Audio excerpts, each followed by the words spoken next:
y hablamos acerca de los síntomas de las enfermedades mentales, de los síntomas y las cosas, los indicadores de que tenemos alguna enfermedad mental. Y bueno, la mayoría en algún momento hemos padecido algún tipo de trastorno, de enfermedad mental, algún tipo de situación a nivel de nuestra mente que se ha enfermado, y ese día el Señor nos sanó. Amén. Ese día se cortaron maldiciones generacionales, se derribaron fortalezas mentales malignas, porque es a través de todo esto que se construyen las enfermedades mentales. Confesamos nuestros pecados para cerrar puertas al enemigo, y justamente el miércoles en la intercesión hablé, iba a hablar de otra cosa, pero el Espíritu Santo me guió a hablar acerca de los pecados no confesados y cómo eso afecta nuestra psique, cómo afecta nuestras emociones, cómo afecta nuestro cuerpo, cómo afecta nuestro espíritu. Si usted no estuvo ahí presente, gracias a Dios por la tecnología, que eso yo creo que quedó grabado, así es que escúchelo y ore, no es escucharlo, ¿verdad? Sino es realmente recibirlo, es una impartición. Y también acerca de las heridas no sanadas, es otra de las causas de por qué nos enfermamos mentalmente, cosas que sucedieron en nuestra niñez o antes de nacer o en la adolescencia o en la juventud, en la adultez, que nos dañaron. Y ya yo de esto había hablado antes, cuando había hablado de experiencias adversas de la niñez. Y finalmente hablamos de las causas orgánicas, o sea que hay personas que ya traen una causa orgánica, un factor genético, o simplemente la química, simplemente entre comillas porque es algo muy complejo, pero la química de nuestro cerebro puede estar también afectando nuestra mente, y la química de nuestro cerebro puede dañarse. Les expliqué, ¿verdad? Les expliqué cómo, por ejemplo, a veces la sífilis, que es una enfermedad de transmisión sexual, puede llegar a desembocar en un daño cerebral en la persona y dar un tipo de neurosífilis, se llama eso. O sea, la sífilis, el virus de la sífilis se come la mielina, ¿verdad? Daña la mielina de las neuronas y la persona termina con un tipo de demencia.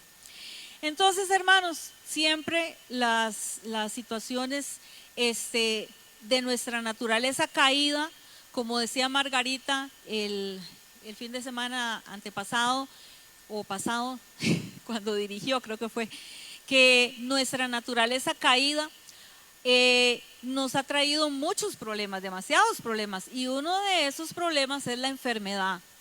Eso es producto de la caída, producto del pecado. Ahora, yo les prometí que íbamos a hablar acerca de un ejemplo bíblico de una persona que se enfermó mentalmente. ¿De quién creen ustedes que vamos a hablar? Nabucodonosor, ¿ah? Saúl, ¿quién más podríamos hablar? ¿Creen que podríamos hablar de Judas Iscariote? Por supuesto, una persona que termina suicidándose no es una persona que está bien mentalmente, ¿verdad? Una persona con pensamientos suicidas vino gestando toda una situación, quizás de depresión, etcétera, y terminó suicidándose. Pero no, sorpresa, no vamos a hablar de Nabucodonosor porque se los dejé de tarea, ¿verdad? Se los dejé de tarea. Pero vamos a hablar después de Nabucodonosor, claro que sí, vamos a hablar después. Bueno, tal vez si nos da tiempo hoy, de repente Dios hace un milagro, o de repente ustedes quieran quedarse hasta la medianoche y entonces podamos hacer toda esta predicación. Roberto dice que sí, eso Roberto, eso me gusta, gloria a Dios. Aquella dice, déjele, bueno, muy bien. Bueno, vamos a hablar de un gran rey. El primer rey de Israel, nada más y nada menos que del señor Saúl, del gran rey Saúl. Cuando Saúl empezó a reinar, cuando Dios escogió a Saúl, lo escogió, lo ungió y lo puso, lo empoderó y lo puso ahí en el trono, Saúl apenas tenía 30 años, pero ya era un hombre pues hecho y derecho. Sin embargo, probablemente Saúl ya venía gestando algunos problemas desde mucho tiempo atrás. Y hoy vamos a ver la historia de Saúl porque me interesa mucho que ustedes tengan su Biblia en la mano para que ustedes lean conmigo lo que vamos a ver. Y me interesa mucho que nosotros desmitifiquemos el asunto de las enfermedades mentales, porque muchas personas creen que esto se trata de los otros. Y vimos la semana pasada un video de que no era de los otros, sino de nosotros, que esto se trata de nosotros. Todos en algún momento de nuestra vida, o tal vez todos, no voy a decir todos, pero la mayoría hemos vivido algún tipo de problema en nuestra mente. Todos conocemos a alguien que tiene algún tipo de trastorno, enfermedad mental, etcétera. Y es muy importante que nosotros entendamos, hermanos, que la Biblia es un libro actual, es un libro para hoy, es un libro que está tan relacionado con nuestra vida diaria y está para ser aplicado a nuestra vida diaria. Y en este caso, en el caso de las enfermedades mentales, no es la excepción.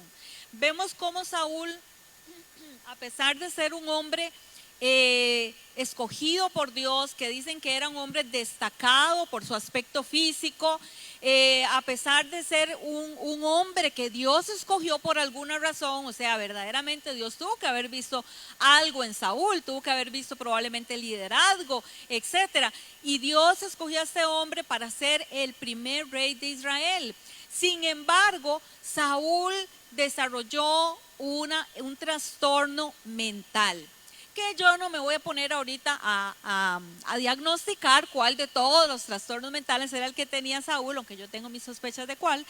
Pero el punto no es ese, sino el punto que vamos a ver, no vamos a etiquetar aquí a nadie, menos al pobre Saúl, ¿verdad? Sino que eso para mí no tiene mucha relevancia, que a uno lo etiqueten y le digan, es que usted es depresiva, ansiosa depresiva, o usted lo que tiene es maníaco compulsiva, o usted es un narcisista perverso, o usted es, o sea, para mí eso no tiene mucha relevancia. Lo que importa es que nosotros sepamos identificar nuestras vulnerabilidades, nuestras propias situaciones, y que sepamos cómo vamos a tratar esta situación.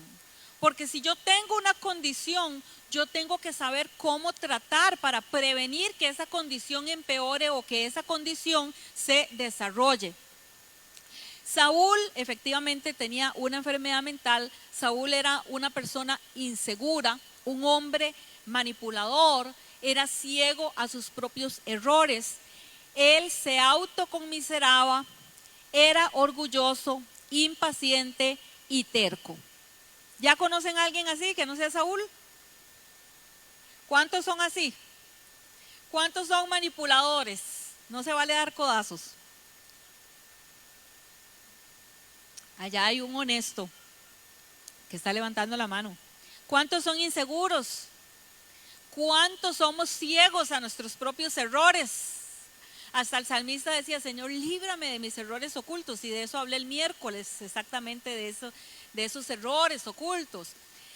¿Cuántos se han autoconmiserado?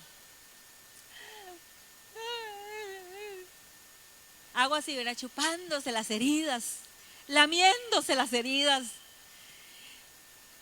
Cuando alguien llega a decirnos algo, contarnos una situación, yo estoy peor, a mí me va peor que a usted, porque yo esto y esto y esto y esto y esto, ¿verdad? Y empezamos a lloriquear, autoconmiserándonos. Vean, les voy a decir algo, la autoconmiseración es diabólica. Dice la palabra del Señor que cuando Jesús estaba en uno de sus peores momentos, justo antes de ir a la cruz, vino uno de los mejores amigos de Jesús, porque a veces los mejores amigos tienden a sobarnos demasiado el lomo. A veces puede ser su cónyuge, a veces puede ser su líder, no sé, la mamita, el papito, ¿verdad? Cuando usted va y le cuenta los problemas que esa mujer que tiene, ¿verdad? Y la mamá, ay, mijito, qué pecado, qué injusticia. Así son las mamás, algunas, ¿verdad? No todas. Otras no, otras dicen, usted tiene la culpa, papito. Vaya, pídale perdón. Gloria a Dios por esas suegras, ¿verdad? Pero vean, dice la palabra del Señor que cuando Jesús estaba ahí en ese momento, que en ese momento lo que necesitamos, en lugar de que nos soben el lomo, es a veces que nos den una patada y que nos lancen, ¿verdad? O que nos digan, usted si puede, levántese, arrepiéntase, tome las decisiones que tiene que tomar, haga lo que tiene que hacer y punto, ¿verdad? No que se siente con nosotros, ay, pobrecita, qué pecado, ¿verdad? No, no, no. Y dice que Jesús estaba ahí en ese momento crucial y hablando, gente, me voy a morir, dentro de pronto ya no voy a estar con ustedes, van a tener que seguir solos, bueno, solos no, con el Espíritu Santo, pero yo me voy a ir, yo voy a padecer mucho, yo voy a sufrir mucho, de todo se los estaba diciendo para que ellos cuando llegara el momento no se escandalizaran y, ay no, ¿verdad? No, no, no se enfriaran, no se hicieran apóstatas de la fe, ¿verdad? Como muchas personas que cuando viene el tiempo difícil, el tiempo duro, la prueba, se hacen apóstatas de la fe, ya no creo en Dios, esto no es, y no, y yo pensé que esto iba a ser diferente, ¿verdad? Y como no es diferente, y como Dios no responde como ellos quieren, y como Dios no les da lo que ellos quieren, entonces se vuelven apóstatas de la fe. Entonces Jesús los estaba preparando para cuando llegara ese momento ellos permanecieran firmes en su fe.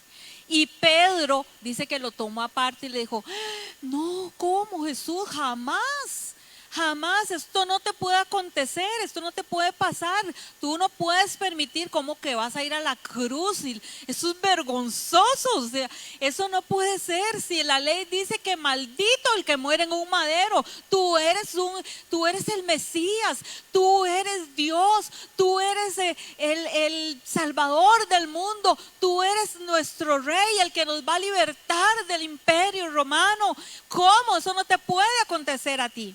Y dice que Jesús le dijo, apártate de mí, Satanás, porque me eres tropiezo, porque no pones tu mirada en las cosas de arriba, sino en las de la tierra. ¿En qué estaba? ¿En qué está pensando una persona que se conmisera? ¿En Dios?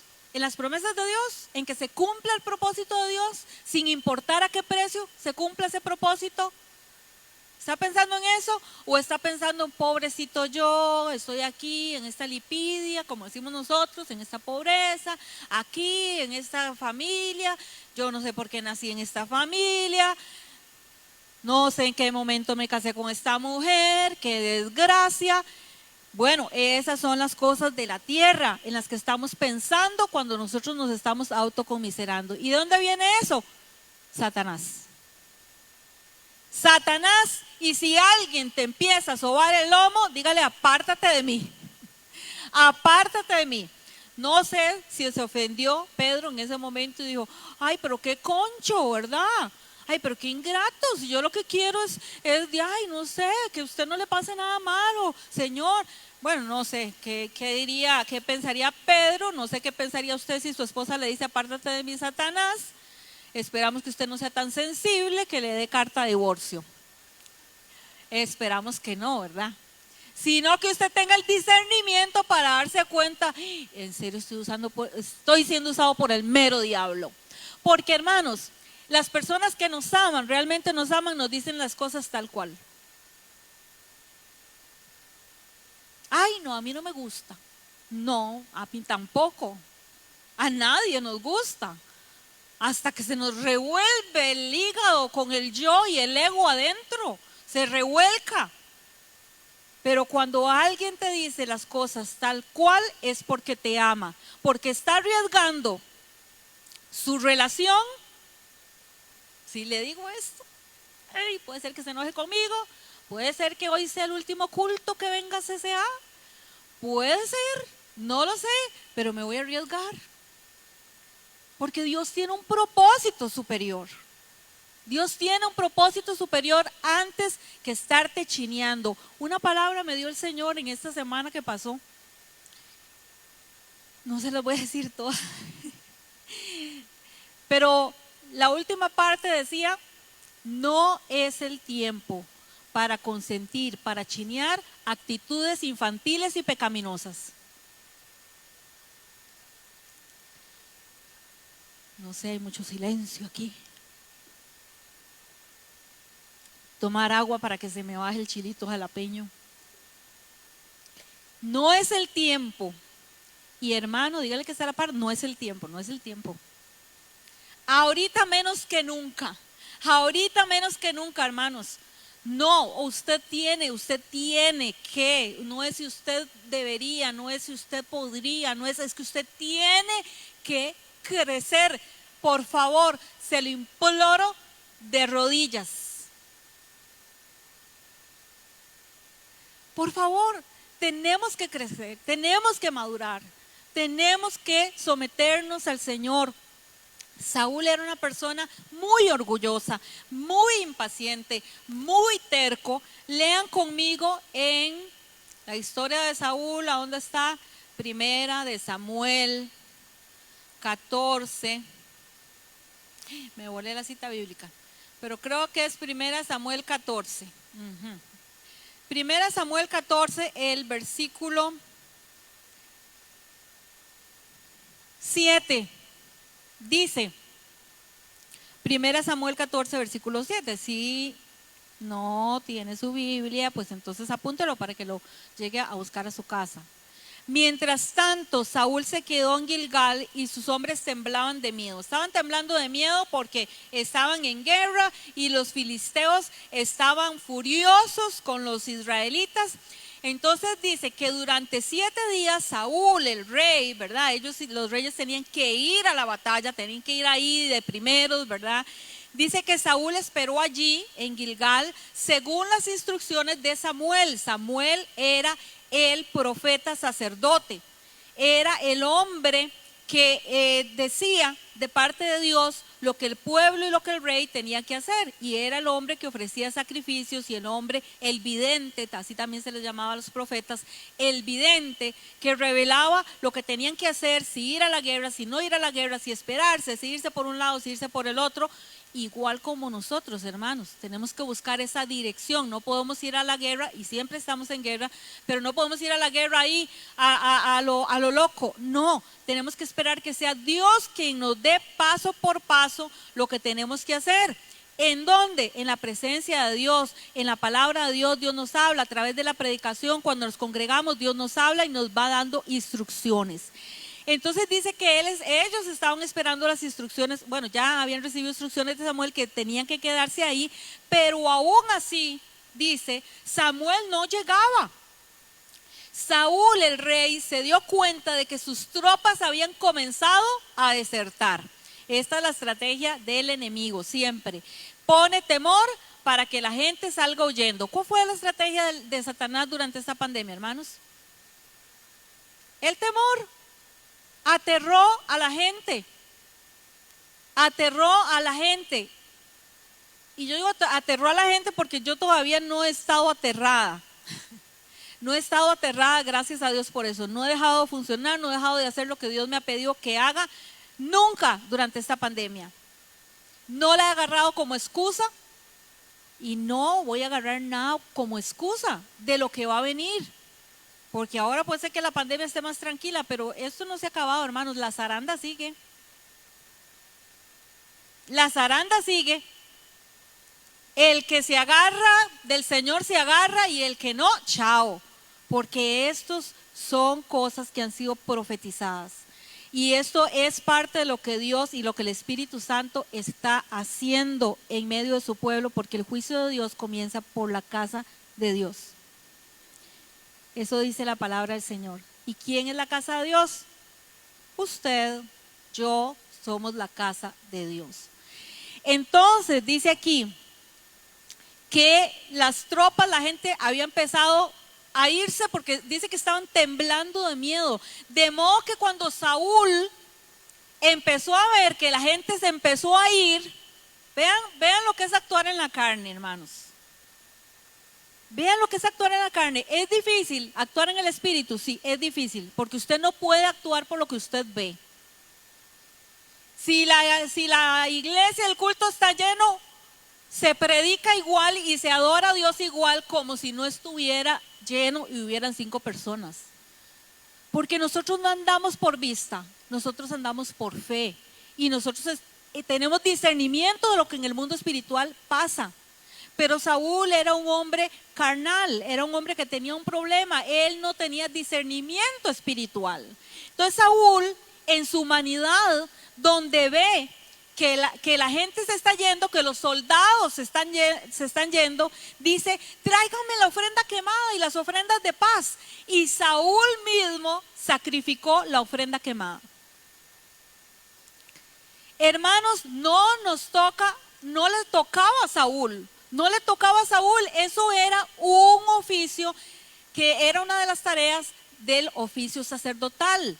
Saúl era rey, Saúl estaba puesto para gobernar. Que Saúl era una autoridad, claro, Saúl era una autoridad, pero no era la máxima autoridad en Israel, porque la máxima autoridad es Dios. Yo no soy máxima autoridad aquí. La máxima autoridad es Dios, y yo no puedo usurpar y hacer por mi propio temor lo que a mí se me ocurra. Ay no, mejor hagamos esto y mejor hagamos lo otro. En mi temor, porque la gente se va. ¡Qué miedo! La gente se está yendo. No, hermanos, nosotros tenemos que tener temor a Dios antes que temor a los hombres. No podemos tener temor, más temor de la gente que de Dios en nuestra vida. Para nada, para nada. Usted necesita tener más temor a Dios. Saúl no tenía ese temor a Dios. Entonces Saúl, en su inseguridad, nada más imagínense, ¿verdad? Un hombre inseguro, un hombre que está ahí, está el enemigo, está el ejército de Israel, pero mucha gente está diciendo: no, gente, ¿saben qué? Vámonos, aquí la cosa se puso fea, vámonos. Y siempre hay líderes así, ¿verdad? Líderes negativos, que en lugar de permanecer en el lugar y decir: aquí nos paramos firmes, salen huyendo. A la primera zaranda se desaparecieron, era humo, se fueron. Entonces dice que Saúl empezó a ver eso, y precisamente, esa palabra es rebuscada, ay Dios, precisamente cuando Saúl terminaba de sacrificar la ofrenda quemada, ya me lo imagino en el carrerón, ¿verdad? Venga, hagamos esto antes de que se vaya más gente, corran, apúrense, vengan. Y ofreciendo ahí, ¿verdad? No viene, ¿verdad? No viene, porque sabía que estaba haciendo mal. Sabía que estaba actuando en la carne. Sabía que estaba actuando en base a sus temores. Y dice que precisamente, diga conmigo, precisamente, Dios tiene un momento preciso. Cuando Saúl terminaba de sacrificar la ofrenda quemada, llegó Samuel. Ay. Saúl, ¿qué hizo?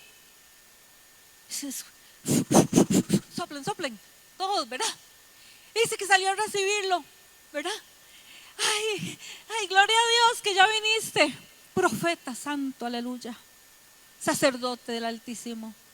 Y Samuel ni saludó. Samuel dijo: ¿qué has hecho?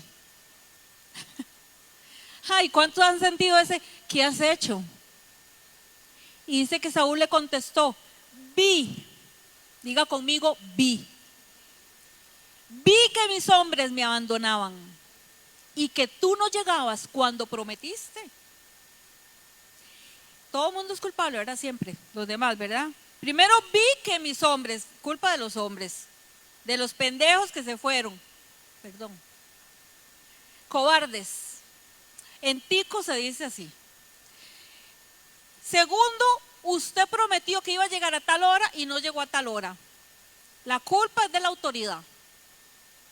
Tercero, vi que los filisteos ya están en Micmas listos para la batalla. Así es que dije: los filisteos están listos para marchar contra nosotros en Gilgal.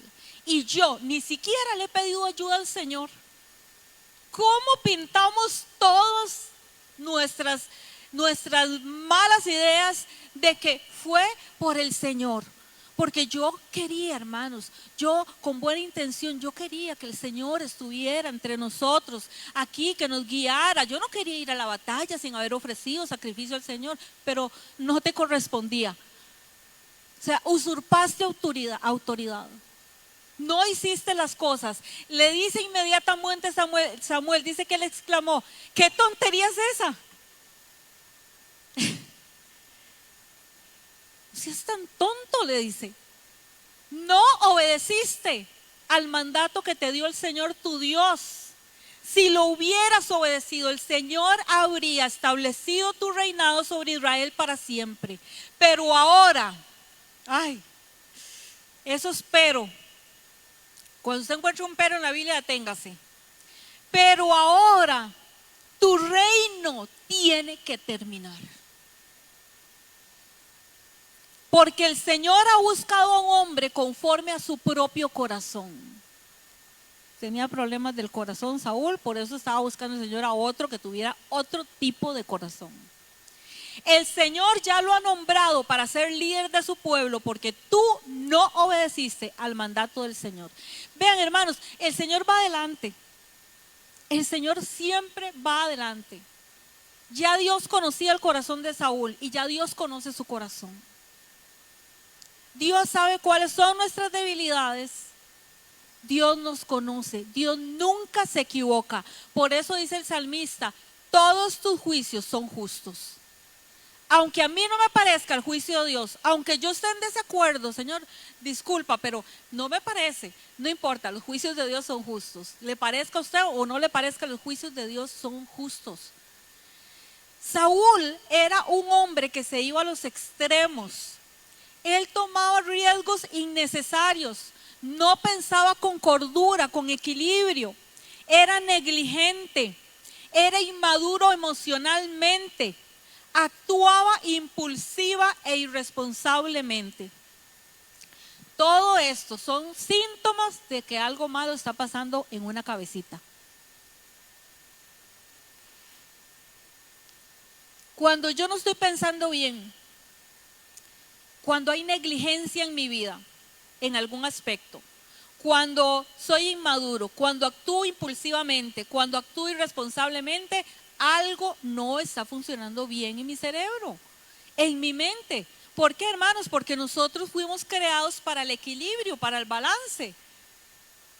Todo su cuerpo está creado para el balance. Vea, si en este momento a usted se le baja el sodio, le va a dar algo feo. Se va a empezar a entumir así ¿verdad? Vamos a pensar que es un demonio, vamos a echarle fuera a los demonios. Y no, era el sodio. Si se le baja en este momento el azúcar, puede ser que usted haga cosas extrañas. No solamente ahí que le dio, ¿verdad? Se desmayó. No, puede ser que empiece a hablar cosas, incoherencias, etcétera. Nuestro cuerpo, nosotros, nuestra mente fuimos creados para tener equilibrio. Y vinimos hablando, cuando hablamos de la serie de las disciplinas espirituales, de equilibrio. Todos aquí, todos absolutamente saben cómo tener equilibrio en su vida. Todos. Bueno, todos los que se congregan. ¿Por qué? Porque duramos como 3 meses hablando de esto, de disciplinas espirituales, de cómo mantener una vida arriba, espiritualmente hablando. No se vale que usted esté así. No se vale, porque ya usted no es un ignorante de la palabra. Si usted está así, su pecado, su pecado, su pecado.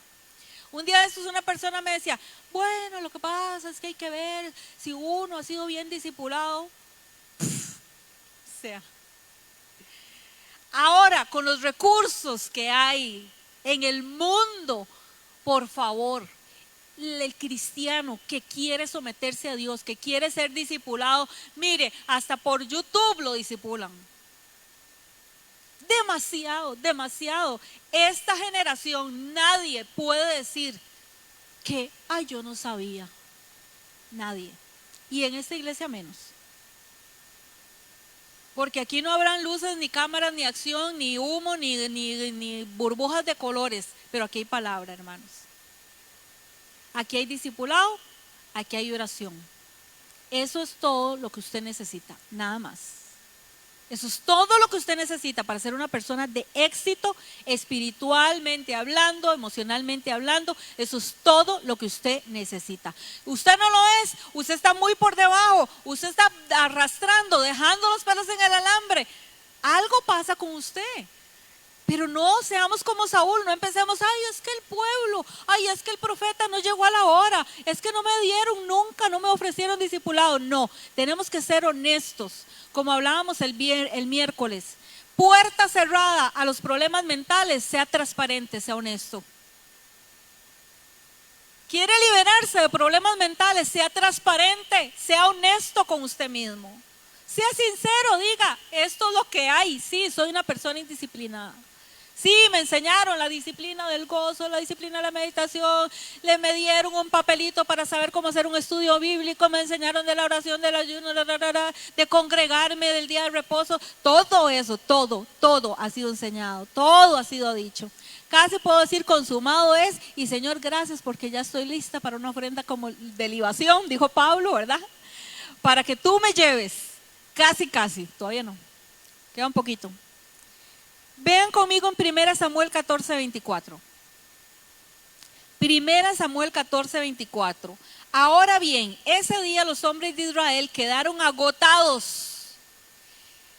Fueron a la batalla y dice que quedaron agotados. ¿Por qué? ¿Por la batalla? No, porque Dios había hecho algo grande y maravilloso. ¿Saben por qué quedaron agotados? Porque Saúl los había puesto bajo un juramento diciendo que caiga una maldición sobre cualquiera que coma antes del anochecer, antes de que me vengue por completo de mis enemigos. De manera que nadie comió nada en todo el día.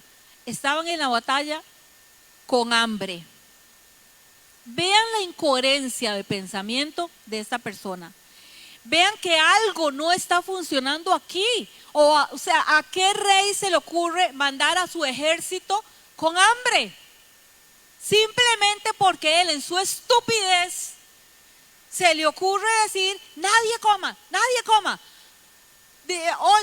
partir de ese momento nadie va a comer hasta que yo no vea a mis enemigos, no me haya vengado de mis enemigos. Él mezclaba lo personal, sus emociones con todo, y todo el mundo salía rascando ahí. ¿Quién conoce a alguien así que mezcla todo? Tiene un problema familiar y ya no voy a servir en la iglesia. Tiene un problema en la iglesia y entonces va y se pelea con la familia. Tiene un problema personal y, o sea, hermanos, tenemos que aprender. Nosotros tenemos que aprender, tenemos que tener madurez. Si yo tengo un problema hoy con mi esposo, con mi hijo, con mi suegra, con mi suegro, con quien sea, ¿usted cree que yo voy a decir, ya no llego a predicar hoy? Que vean a ver cómo hace Juan Vicente, enseña los pastores ahí, vean a ver. Jamás. Eso habla muy mal de mí. Habla que soy una persona de doble ánimo. Eso es ser una persona de doble ánimo. Me agarré ahí con mi hijo, bueno, digamos que con mi pareja iba en el carro, él me iba a ir a dejar el trabajo, no sé, Evelyn con Roberto, y Roberto le iba a ir a dejar el trabajo, no sé si es Evelyn la que va a dejar a Roberto, y de repente se agarraron ahí, se pelearon y dice Evelyn, ya no voy a trabajar, no voy ahí, que la directora ve a ver qué hace, ese montón de huilas ahí, porque Evelyn es maestra, imagínense. ¿Qué tal? No, bueno, a algo así le pasaba a Saúl, era una persona tan inestable mentalmente que si no le pagaban el salario, le atrasaban el salario, se enojaba con Dios.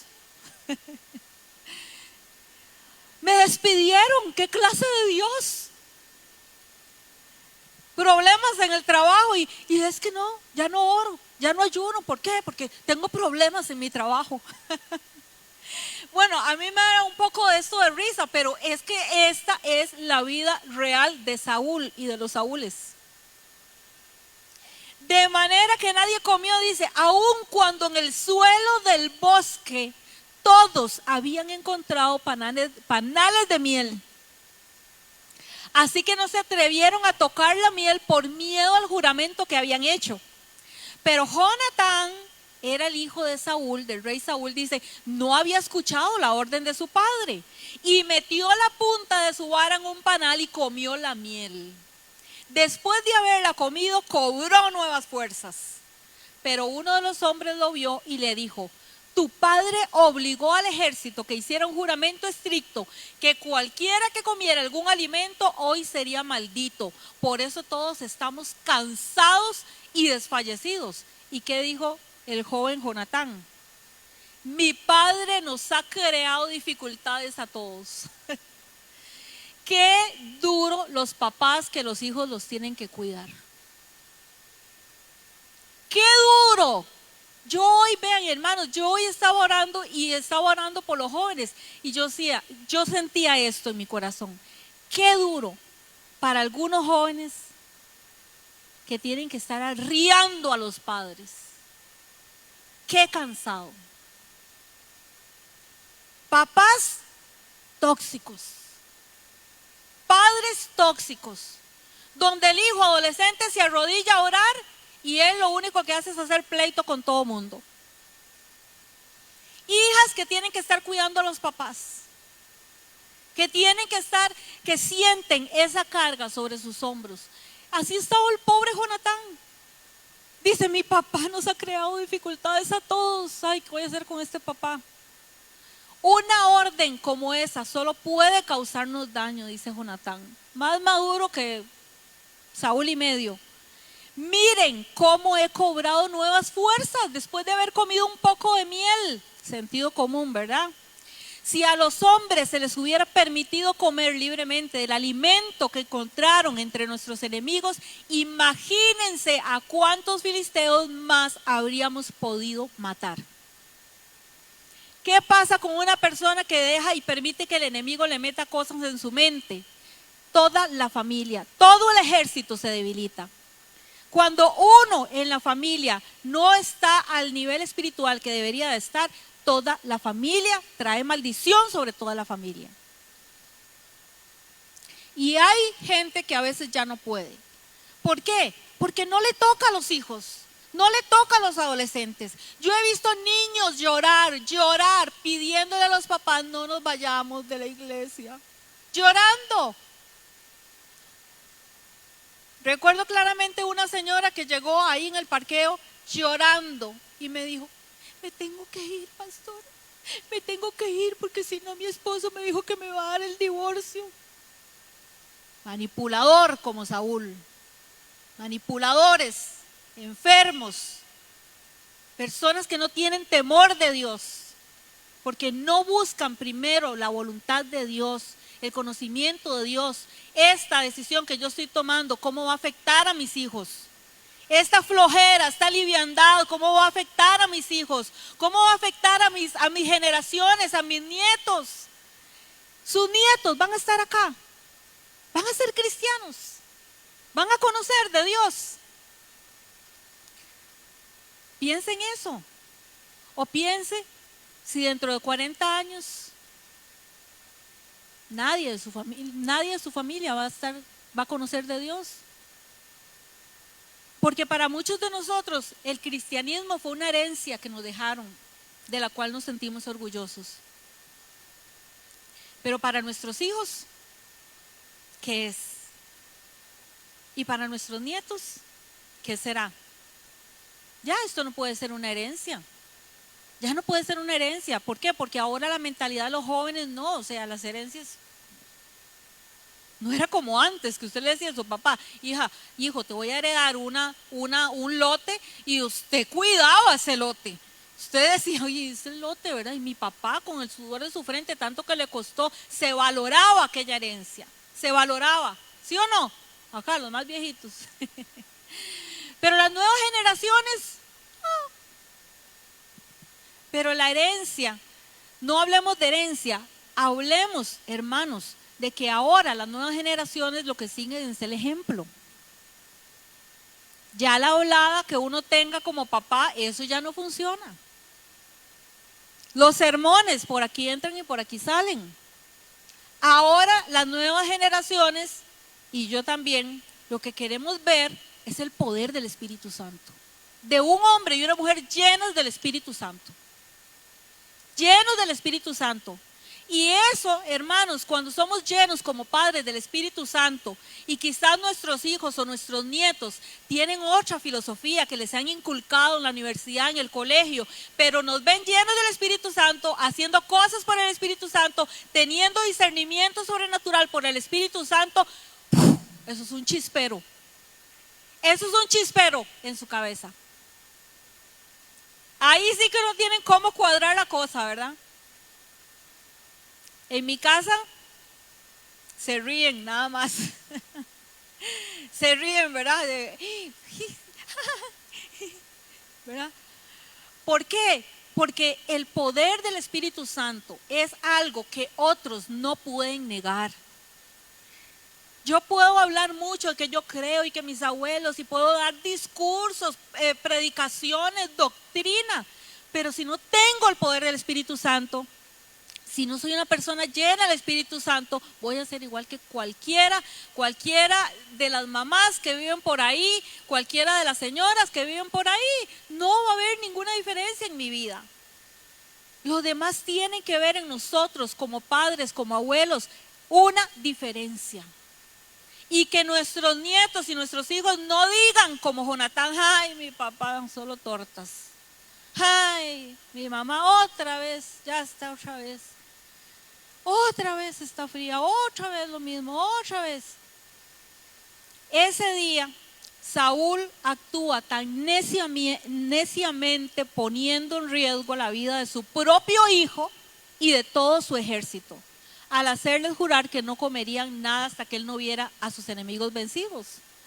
De no ser por el pueblo, Saúl ese día hubiese matado a Jonatán, que comió miel sin saber del juramento. Y que eso, Jonatán fue el que le dio la victoria a todo el pueblo, porque fue Jonatán el que se animó a salir, a ir a pelear con los filisteos. Y cuando ya vieron que el Señor había respaldado a Jonatán y había traído confusión a todo el ejército filisteo, entonces ahí los miedosos salieron en carrera. Ay, sí, ahora sí, persigámoslos y vamos por el botín. Pero fue un valiente. Y a los jóvenes que están aquí les digo, ustedes tienen que ser esos valientes de Jonatán. Como Jonatán, ser esos valientes. Aunque el tata esté hecho un puño de miedo con todo el ejército, usted tiene que ser valiente. Tiene que ser valiente, tiene que esforzarse. Y yo sé que hay muchos Jonatanes aquí que no tenemos la edad, pero somos Jonatán en medio de la batalla. Amén. Una persona que tiene problemas en su mente son reincidentes en sus conductas erradas y siempre piensan que se pueden salir con la suya, buscan excusas, se justifican de su proceder. Dios le dijo a Saúl, le dijo claramente al pueblo de Israel: destruyan todo lo de los amalecitas, todo. Pero dice en 1 Samuel 15:9, Saúl y sus hombres le perdonaron la vida a Agag, el rey amalecita, y se quedaron con lo mejor de las ovejas, las cabras, del ganado, de los becerros gordos y de los corderos. De hecho, se quedaron con todo lo que les atrajo. Solo destruyeron lo que no tenía valor o que era de mala calidad. Cuando nosotros no estamos, hermanos, en el nivel espiritual, ¿sabe qué pasa? Lo que vemos, el espíritu de Mamón rapidito nos agarra y nos revuelca. El espíritu de Mamón es el demonio del afán por las riquezas, del afán por el tener, del afán por el consumismo. Dígame, dígalo. Ahora, antes de Navidad, dígalo. ¿Ah? Tenemos que tener cuidado, hermanos, porque fácilmente el enemigo nos distrae. Vea, nosotros vamos a hacer la Noche de Talentos, ¿ustedes saben cuándo? ¿Qué fecha? El 25 de diciembre. Usted tiene dos opciones. Usted puede venir y celebrar el cumpleaños de Jesús, o usted puede ir a celebrar a Mamón, a Zapote, a bailar ahí al, ¿cómo se llama? Chinamo. ¿Usted qué prefiere? ¿Usted qué prefiere? Dígame usted qué prefiere. ¿Usted qué prefiere un 25 de diciembre? Eso es lo que hay en su corazón. Y por eso lo pusimos un 25 de diciembre. Usted escoja. Aquí nadie está amarrado. Todos venimos libremente. Y yo tengo que saber escoger, y usted como adulto tiene que saber escoger. Porque hermanos, la vida cristiana es eso, la vida cristiana es elección. Es lo que yo voy a elegir. Si el día de mañana en los postreros tiempos se cumple lo que dice la palabra, que el Padre se levantará contra el Hijo y el Hijo contra el Padre, yo tengo que saber escoger por Jesús. Y no por mi familia. Porque si yo amo más a mi familia, eso va a ser un ídolo para mí, va a ser mi perdición. Si yo amo más las cosas materiales, eso va a ser mi perdición. Si yo amo más mi ego, como le pasaba a Saúl, eso va a ser mi perdición. Dice, cuando por fin Samuel lo encontró, Saúl lo saludó con alegría y le dijo, dice que Saúl le dijo, que el Señor te bendiga, siervo. Llevé a cabo el mandato del Señor, como diciendo, esta vez sí que no la volé. Vean cómo somos los seres humanos, ¿verdad? Entonces, dice Samuel, ¿qué es todo ese balido de ovejas y cabras, ese mugido de ganado que oigo? ¿Qué es eso? Dice Samuel. Oiga, y el otro diciendo, llevé a cabo todo lo que el Señor me dijo. Y las cabras,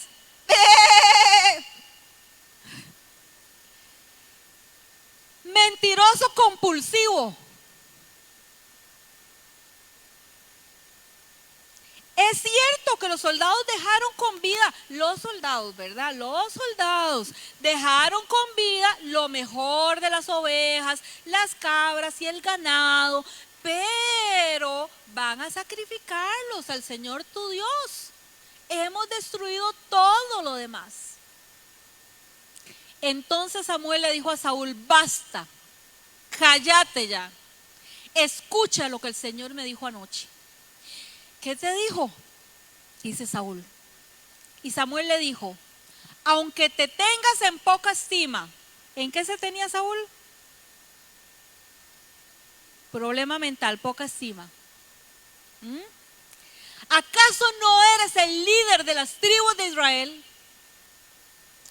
O sea, hermanos, lo que Dios nos dice es que usted qué, usted no es el ministro de alabanza, papito. Usted no es el pastor. Usted no es la líder, usted no es el cabeza de su familia. Es que el Señor nos confronta con lo que Él nos ha dado, con lo que Él nos ha entregado en nuestra mano, porque qué fácil es tirar la toalla y decir, ay, no, mejor, no. Y no hacer lo que el Señor nos ha mandado. Y dice que el Señor le dice a Samuel, te ungió como rey de Israel. Te envió en una misión y te dijo, ve y destruye por completo a los pecadores hasta que todos estén muertos. ¿Por qué no obedeciste al Señor? ¿Por qué te apuraste a tomar el botín y hacer lo que es malo a los ojos del Señor? Pero yo sí obedecí al Señor, insistió Saúl. Cumplí la misión que Él me encargó. Traje al rey Agag para destruir, pero destruí a todos los demás. Hermanos, ¿cuándo nosotros vamos a entender que Dios no te va a bajar el palito del mambo ahí, no te lo va a subir para que usted pase sin problema? No, Dios lo va a bajar más para que usted dé la talla, para que usted sea lo que usted tiene que ser, lo que Dios dice que usted tiene que ser. Dios no va a bajar sus estándares porque usted tiene una gran lucha espiritual en la casa. No, Dios no va a bajar los estándares. Dios no va a bajar los estándares. Dígale que está a la par, Dios no va a bajar los estándares. ¿Usted cree que Dios en esta ocasión iba a decir, bueno, está bien, como era el rey de los amalecitas? No, sí, está bien, bueno. Bueno, era para ofrecerme a mi sacrificio. Bueno, está bien. No, señores. No. Dios no va a bajar los estándares. No importa si usted está pintando su desobediencia de buenas intenciones. Ay, yo no di el diezmo, pero yo di una ofrenda a Casa de Paz. No, Casa de Paz den ofrenda, sí, amén. Pero no del diezmo, porque ahí no tiene que estar el diezmo. Ay, yo dejé mi diezmo allá en la catedral del mall. En la catedral de Aeropostal, allá en la tienda del mall. No, tenemos hermanos que entender que Dios no va a bajar los estándares. Nosotros tenemos que obedecer a Dios y punto. Así, tal cual Dios nos lo dice. Saúl no se ocupó de darle gloria a Dios porque él estaba muy ocupado en sí mismo, buscando levantar su deteriorada autoestima. Se honraba a sí mismo. ¿Saben qué hizo después de esta victoria con Amalek? ¿Saben para dónde se fue? A edificar un monumento en su honor. ¿No les dan ganas de rasgarse las vestiduras? Dice 1 Samuel 15:12, temprano a la mañana, ahí sí se levantaba temprano, ¿verdad? Samuel fue a buscar a Saúl. Alguien le dijo, Saúl fue a la ciudad de Carmelo a levantar un monumento en su propio honor y después continuó a Gilgal. La inseguridad de Saúl lo hacía congraciarse con la gente antes que agradar a Dios. Mucho cuidado cuando somos adictos a la aceptación. Cuando nos preocupa tanto lo que diga la gente, más que lo que diga Dios. Esto le pasaba a Saúl. Él reconocía su error o pecado y minutos después estaba haciendo lo mismo. No tenía un genuino arrepentimiento porque en el fondo siempre justificaba sus pecados. Dice que en 1 Samuel 15:24, entonces Saúl le confesó a Samuel, es cierto, he pecado, he desobedecido tus instrucciones y el mandato del Señor, pero fue porque tuve miedo del pueblo. Por eso hice lo que ellos me pidieron. Había arrepentimiento ahí genuino. Las personas inestables mentalmente no actúan por principios o prioridades en su vida, sino que actúan por sentires y circunstancias. Saúl, habiendo entendido que había sido desechado como rey por Dios, porque ya el profeta se lo había dicho, estaba más preocupado por su reputación y quería mantener la imagen delante del pueblo. En 1 Samuel 15:25 dice, pero ahora le dice, vea, después del arrepentimiento, ¿verdad? Después de que le dice a Samuel, ay, sí, he pecado, sí, bueno, fue culpa del pueblo que me incitó y para no quedarles mal. Y ahora le dice a Samuel, pero ahora, por favor, perdona mi pecado y regresa conmigo para que pueda adorar al Señor. Pero Samuel respondió, no volveré contigo. Ya que tú rechazaste el mandato del Señor, Él te ha rechazado como rey de Israel. Cuando Samuel se dio la vuelta para irse, Saúl trató de detenerlo y rasgó el borde de su túnica. ¿Cuántas personas caen hasta en esto, hasta en la violencia para lograr lo que quieren? Entonces Samuel le dijo, hoy el Señor te ha arrancado del reino de Israel y se lo ha dado a otro. Así, en el momento que le arrancó la túnica, le dice, así como arrancaste ese pedazo de tela, así el Señor te ha arrancado hoy del reino de Israel y se lo ha dado a otro, a uno que es mejor que tú. ¡Ay! Me dio el meme, ¿verdad? Me dio. Qué duro para una persona con tantos problemas como Saúl que le digan, Dios arrancó el reino, se lo dio a uno mejor que tú. ¿Cuántos quieren escuchar esas palabras? Qué duro sería que el Señor me diga a mí, el Señor te quitó de esa casa, de esa familia y le ha dado esa casa y esa familia a una mejor que tú.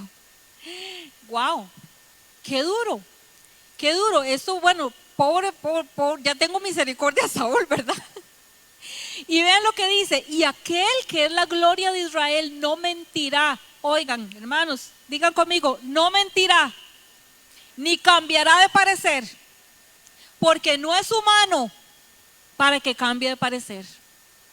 Entonces Saúl volvió a implorar: sé que es pecado, sé que he pecado, pero al menos te ruego, oigan, que me honres ante los ancianos de mi pueblo y ante Israel al volver conmigo para que adore al Señor tu Dios.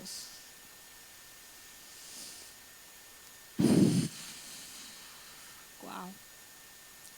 Las enfermedades mentales se caracterizan por estar teñidas de muy diferentes estados de ánimo.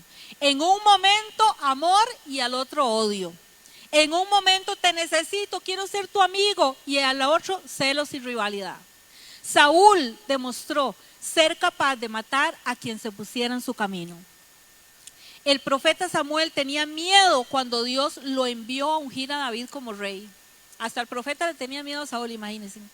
Estaba seguro que si Saúl se enteraba, lo mataría. Saúl intentó matar a su propio hijo Jonatán porque le daba cólera, rabia que Jonatán no era tan soberbio como él. Y Jonatán no quiso pelear el trono. Jonatán dijo: si ya Dios ungió a David, gloria a Dios, yo voy a servir a mi rey David, aunque le tocaba legalmente el trono a Jonatán. Y Jonatán más bien defendía a David. Pero Saúl intentó varias ocasiones matar a su más fiel servidor porque David era un hombre que servía al rey. Cuando ya llegó un momento, que ahorita lo vamos a leer y ya con esto termino.